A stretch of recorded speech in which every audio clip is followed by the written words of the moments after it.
Selalu hadapi masa itu dengan senyuman, smile plus gitu kan. Solution. Biar apa? Iya betul, biar ada inspirasi gitu kan ya. Nih soalnya kayak gini nih. Berikut merupakan isi persetujuan Kalijati yang diadakan di Subang, Jawa Barat, yaitu bla bla bla. A. Penyerahan hak atas tanah jajahan Belanda Indonesia kepada pemerintahan penuh Jepang. B. Penyerahan tanpa syarat Belanda kepada Jepang. C. Pembebasan rakyat Indonesia dari Belanda penjajahan Jepang. D. Pembebasan rakyat Indonesia dari Belanda penjajahan Jepang. E. Kembalinya daerah penjajahan Belanda. Oke kawan-kawan, untuk menyelesaikan ini berarti kita harus tahu dulu yang dimaksud dengan persetujuan Kalijati itu apa. Nah kawan-kawan, perlu kita ketahui bahwa pada tanggal 8 Maret nih, tepatnya itu pada tanggal 8 Maret tahun 1942, Panglima Angkatan Perang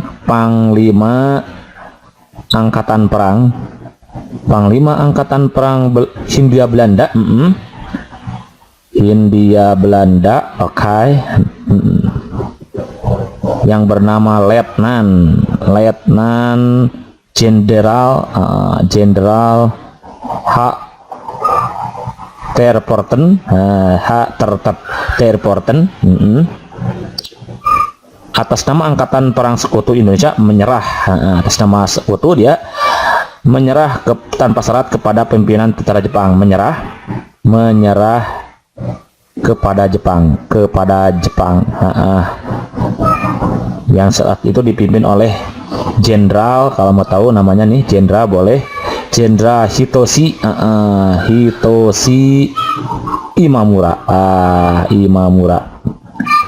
gitu ya. Penyerahan tanpa syarat tersebut ditandai dengan cirinya itu, yaitu adanya perjanjian Kalijati, persetujuan Kalijati gitu, persetujuan Kalijati,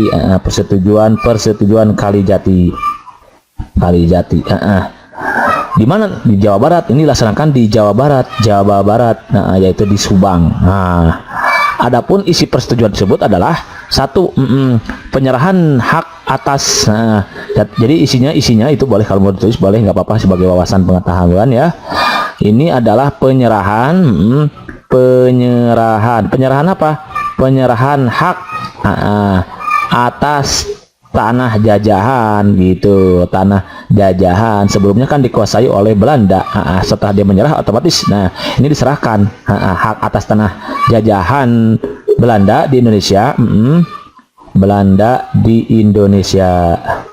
Indonesia kepada Jepang gitu kawan-kawan ya. Oh jadi kalau begitu artinya bangsa Indonesia memasuki periode penjajahan yang baru, yaitu jajahan oleh Jepang gitu kawan-kawan. Oh jadi kalau gitu jawaban yang paling tepat untuk soal nomor 1 ini adalah penyerahan hak atas tanah jajahan Belanda di Indonesia kepada pemerintahan pendudukan Jepang. Yang demikian mengandung arti bahwa ini kita Indonesia memasuki babak baru atas penjajahan oleh negara Jepang begitu kawan-kawan. Jadi jawaban yang paling tepat untuk nomor 1 ini adalah yang A begitu. Oke, next number 2. Number 2 nih.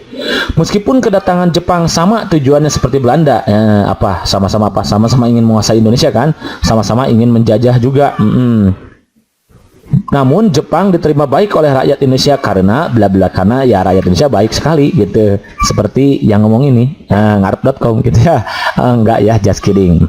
Jadi kenapa? Karena ada alasannya. Jadi waktu itu memang Jepang datang ke Indonesia itu tujuannya ingin menguasai Indonesia juga, sama seperti tujuan bangsa Belanda sebelumnya. Namun apa? Ada beberapa alasan yang dijadikan oleh kita waktu itu. Jadi kita berlainan pendapat, berbeda sikap gitu maksudnya terhadap Jepang. Jadi seolah-olah Jepang itu baik. Apa? Satu, adanya alasan yang melatar belakanginya satu. Kita tulis ya, alasan yang melatar belakangi itu alasan yang apa? Melatar belakangi perbedaan sikap kita kepada Jepang. Kenapa? Karena sikap kita kan baik kepada Jepang. Alasannya apa? Satu alasan itu Jepang menyatakan apa? Jepang menyatakan bahwa kedatangannya di Indonesia, kita singkat di Indo gitu ya, tidak untuk menjajah katanya gitu, tidak untuk menjajah. Jadi mereka itu menyatakan kepada kita bahwa mereka tidak akan menjajah kita. Bahkan bermaksud nih, bermaksud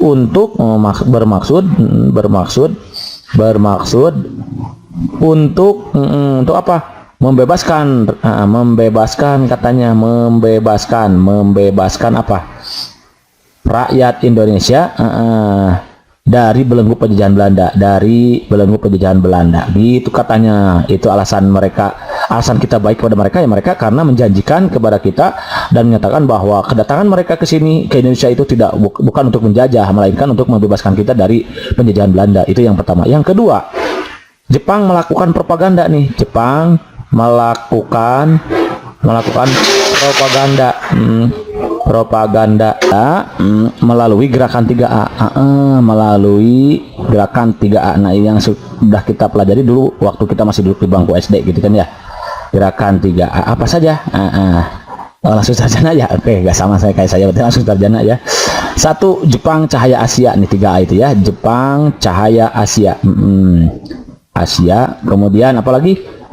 Jepang Pelindung Asia, Jepang Pelindung Asia, Cahaya pelindung disingkat aja ya, pelindung Asia, dan Jepang Pemimpin Asia, Pemimpin Asia gitu, Asia pakai Asia ya. Jadi Jepang Cahaya Asia, Pelindung Asia, dan Pemimpin Asia. Itu propaganda yang dilakukan oleh Jepang kepada kita yang menyebabkan kita berbaik hati kepada mereka. Tiga, yang ketiga apa? Jepang mengakui sebagai saudara tua. Jepang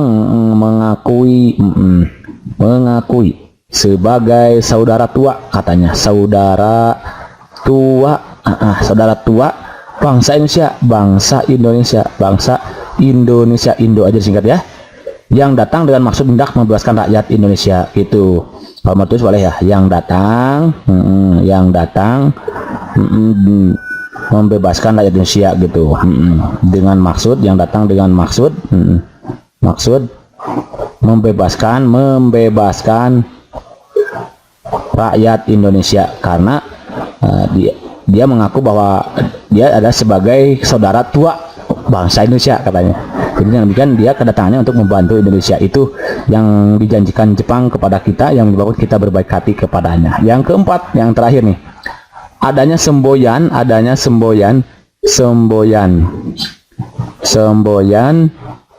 Haku Ichiu. Haku Ichiu itu apa? Haku Ichiu itu yaitu adalah dunia dalam katanya, yakni dunia katanya dalam satu keluarga, dalam satu keluarga, oke. Dan Jepang adalah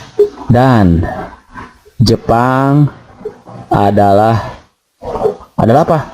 Adalah pemimpin katanya, pemimpin keluarga tersebut, yang berusaha menciptakan kemakmuran bersama, yang berusaha menciptakan apa? Kemakmuran bersama. Nah, empat hal inilah yang dijanjikan oleh Jepang kepada kita, yang menyebabkan kita tidak mengira bahwa kedatangannya untuk menjajah kita. Jadi kalau begitu, jawaban yang paling tepat untuk nomor 2 ini adalah yang mana nih? Oh, yang A berarti ya, Jepang melakukan propaganda melalui gerakan 3A, berarti yang A. Kalau yang B gimana? Adanya semboyan Ichiu Haku, kebalik ya, harusnya Haku Ichiu gitu kan ya, ini harusnya kebalik nih. Oke. Yang C, Jepang tidak menyatakan bahwa kedatangannya di Indonesia tidak untuk menjajah. Justru Jepang menyatakan bahwa kedatangannya di Indonesia tidak untuk menjajah gitu ini ya. Disepakatinya perjanjian Lodong. Oh, ini nggak nyambung ya, jaka sembung makan sukro, nggak nyambung bro gitu ya. Dijanjikannya kemerdekaan Indonesia atas Belanda. Enggak ya, dijanjikan ada juga mau membebaskan katanya, menjajahkan bukan menjanjikan begitu kawan. Jadi jawaban yang tepat ada yang A begitu ya. Next, number berikutnya, number 3. Salah satu kebijakan Jepang di Indonesia yakni membentuk organisasi rukun tetangga. Ini yang terdiri atas 10 sampai 20 keluarga untuk mengumpulkan gitu ya, untuk mengumpulkan setoran kepada Jepang disebut A. Autotarki, B. Tonarigumi, C. Gunseikan, D. Kinrohoshi, dan E. Seinedan. Oke kawan-kawan, perlu kita ketahui bahwa Jepang itu melakukan restrukturisasi, menyusun kembali struktur gitu ya. Di antaranya yaitu membuat kebijakan, nih kebijakan Jepang ya, kebijakan Jepang dalam maksud restrukturisasi,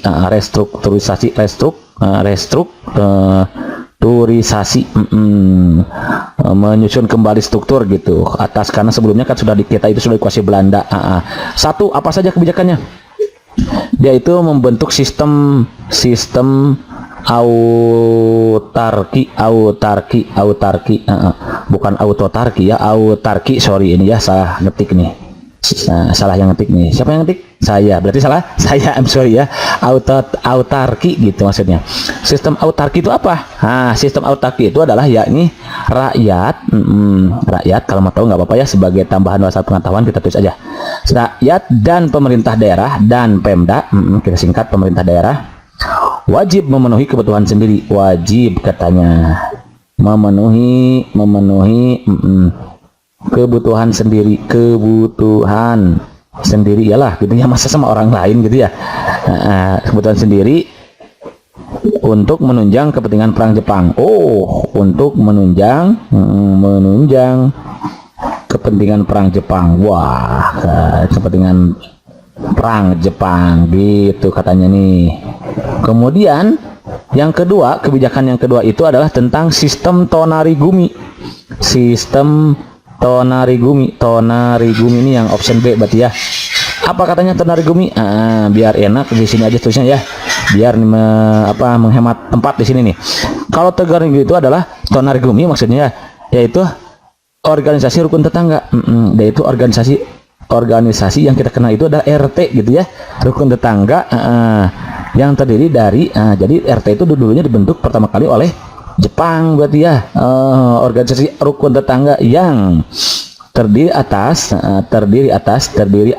katanya 10 sampai 20 kepala keluarga kakak ya, singkat aja kepala keluarga, untuk mengumpulkan setoran. Tapi ada maksudnya, untuk mengumpulkan setoran kepada Jepang, untuk mengumpulkan modus ini berarti ya, mengumpulkan setoran kepada Jepang ya gitu ya.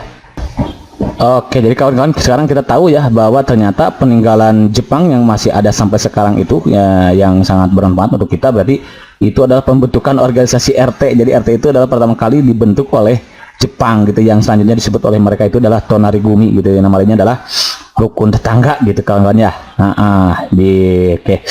Oke, berikutnya kemudian yang ketiga, selain sistem tonarigumi ini, Jepang memonopoli hasil perkebunan. Jepang memonopoli. Jadi ini kebijakan Jepang ya, hasil perkebunan, berdasarkan katanya ini, berdasarkan, kalau mau tahu bolehlah ya ditambahin di sini, Undang-Undang nomor berapa, 22 tahun 1942 yang dikeluarkan oleh Gunsekan, yang dikeluarkan oleh siapa? Gunsekan. Oke, gitu ya. Kemudian yang keempat, yang terakhir, kebijakan yang dibentuk oleh Jepang dalam restrukturisasi itu adalah adanya pengerahan tenaga untuk kebutuhan Jepang. Adanya pengerahan apa? Tenaga untuk kebutuhan perang ya, untuk kebutuhan perang. Inilah kebijakan-kebijakan dalam merestrukturisasi kita Indonesia yang dilakukan oleh Jepang. Jadi kalau begitu jawaban yang paling tepat untuk soal nomor 3 ini adalah apa? Iya betul, tonarigumi yang B berarti ya. Salah satu kebijakan Jepang di Indonesia yakni membuat organisasi rukun tetangga yang terdiri dari atas 10 sampai 20 kepala keluarga untuk mengumpulkan setoran gitu ya, karena ada modus di sini. Itu adalah tonarigumi gitu nih. Tonarigumi RT nama lainnya kita itu begitu. Ansen, steady mantap. Kalau mantap, next number 4. Number 4. Nah, selain organisasi yang barusan dibentuk mengenai kebijakan-kebijakannya, juga Jepang membentuk organisasi kemiliteran. Yang disebut dengan Barisan Berani Mati adalah Oke kawan-kawan, perlu kita ketahui bahwa sebagai penunjang dalam kebutuhan perang, maka Jepang itu membentuk organisasi kemiliteran. Nah, membentuk organisasi kemiliteran di antaranya itu banyak sekali ya. Yang pertama nih organisasi kemiliteran, organisasi kemiliteran. Organisasi kemiliteran yang dibentuk Jepang ya, dibentuk Jepang. Nah, satu apa? Ada yang disebut dengan Seinendan. Oke. Apa Seinendan itu? Nah, kalau Seinendan itu yaitu barisan pemuda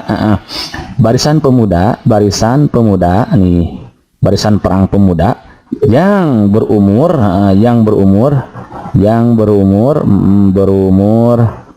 14 sampai 22 tahun. Oke, ini Seinendan. Kemudian yang kedua ada Loshi Seinendan. Ada Loshi nih, yang ini nih kita tulis di sini aja ya, biar nggak capek ya. Loshi Seinendan itu apa? Kalau Loshi Seinendan itu adalah barisan cadangan. Barisan cadangannya ini barisan cadangan atau Seinendan Putri. Jadi Seinendan Putri gitu ya, jadi cadangan gitu ya. Kemudian berikutnya ada Bakutai. Bakutai itu apa? Nah, pasukan, nama lainnya itu pasukan berani mati. Aduh, ya ini kalau ini berani mati berarti beta. Kemudian berikutnya ada Keibodan. Keibodan itu apa? Kalau Keibodan itu adalah barisan bantu polisi. Barisan bantu polisi. Oke. Yang berusia 23 sampai 30 tahun. Yang usianya tuh 23 sampai 35 tahun. Nah, barisan ini di Sumatera disebut Bogodan. Kalau di Sumatera, di Sumatera. Jadi nanti kalau ada istilah lain misalkan, kok di sini maksudnya sorry ini I'm sorry kok di sini ya. Kalau di Sumatera nama lain Keibodan itu adalah Bogodan. Dan Kalimantan disebut Borneo. Kalau Kalimantan itu disebut Borneo. Oke, gitu kawan-kawan ya. Berikutnya Hizbullah. Hizbullah di bawah aja ya. Berarti yang ke berapa nih? 1 2 3 4 5. Yang kelima ya, Hizbullah. 5 di sini Hizbullah. Kalau Hizbullah itu nih barisan semi militer untuk orang Islam. Barisan semi militer untuk orang Islam gitu. Kemudian masih banyak nih. Ada Heiho. Yang keenam Heiho. Heiho bukan Hei Tayo ya, bukan Hei Tayo nih, Hei Tayo lagu itu ya. Heiho yaitu pembantu prajurit Jepang. Heiho pembantu apa? Prajurit Jepang. Pembantu prajurit Jepang, Heiho itu. Yang anggotanya berumur 18 sampai 25 tahun nih gitu. Heiho itu. Kemudian Jawa Sentotai ya. Jawa Sentotai. Sentotai gitu ya. Sentotai. Apa itu? Barisan Benteng Perjuangan Jawa. Barisan Benteng Perjuangan Jawa. Barisan Benteng Perjuangan Jawa. Kemudian yang ke-8 ada apa? Ada Sui Shintai. Sui pakai I ya, Suisha pakai SJ sekarang. Sui Shintai. Sui Shintai. Apa itu? Yang nama lainnya ada barisan pelopor. Wah, banyak sekali ya. Barisan pelopor. 9. Yang ke-9 itu adalah peta. Peta. Apa peta? Pembela tanah air gitu, yaitu tentara daerah yang dibentuk oleh Kumakichi Harada. Tentara daerah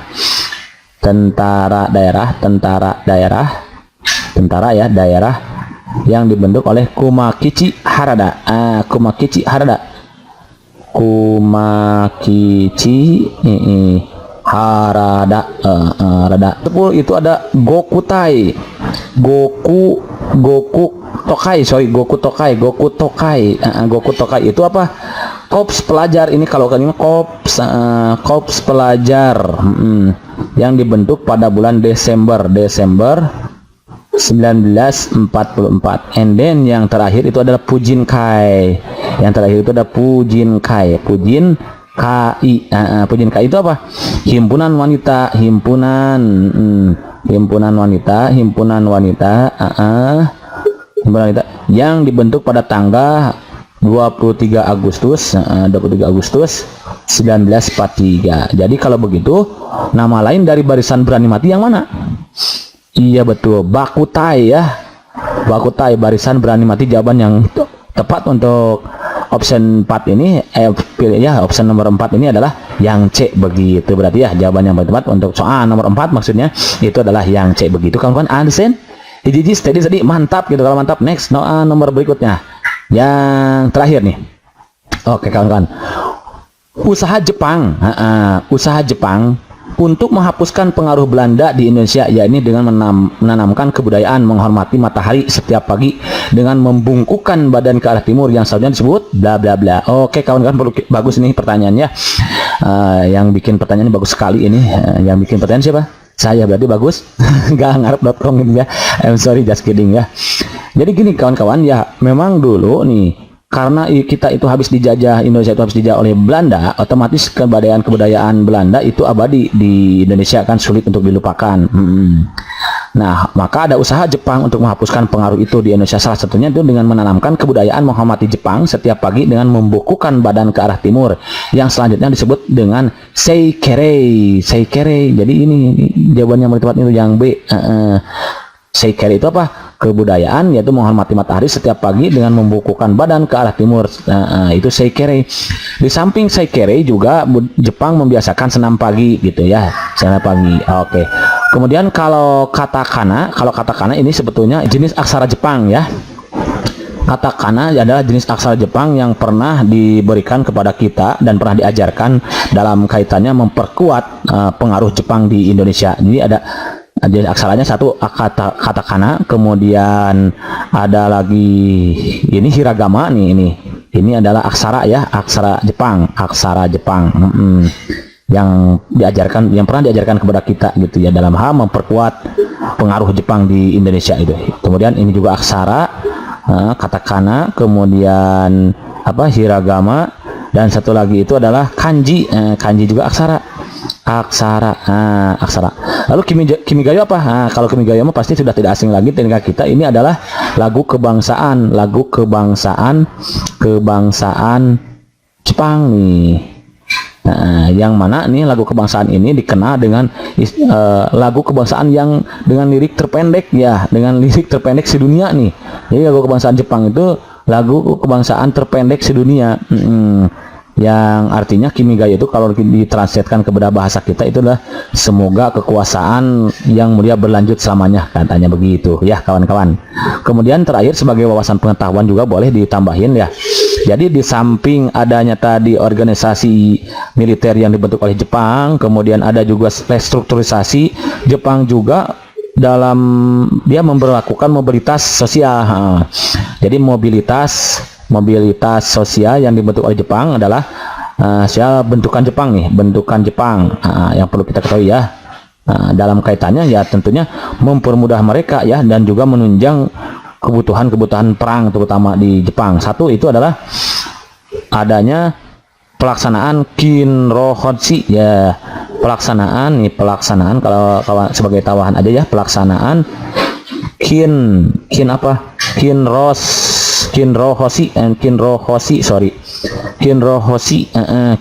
itu apa sih?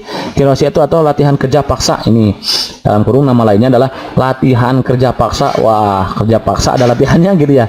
Latihan kerja paksa nih. Pelaksanaan Kinrohoshi.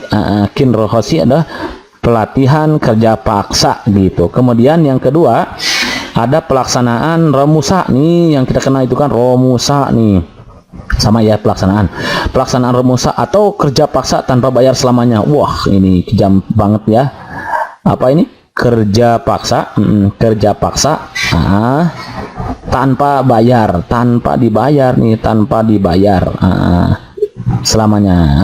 Jadi kalau masih ada yang kayak gini sekarang, kayak ada yang masih kerja tanpa bayaran selamanya, itu namanya Romusa berarti ya. Yang ketiga itu adalah pembentukan tonarigumi, yaitu tonarigumi ya, pembentukan yang tadi sudah kita pelajari ya, pembentukan apa, tonari gumi, apa tadi tonarigumi, yaitu adalah rukun tetangga. Begitu kawan.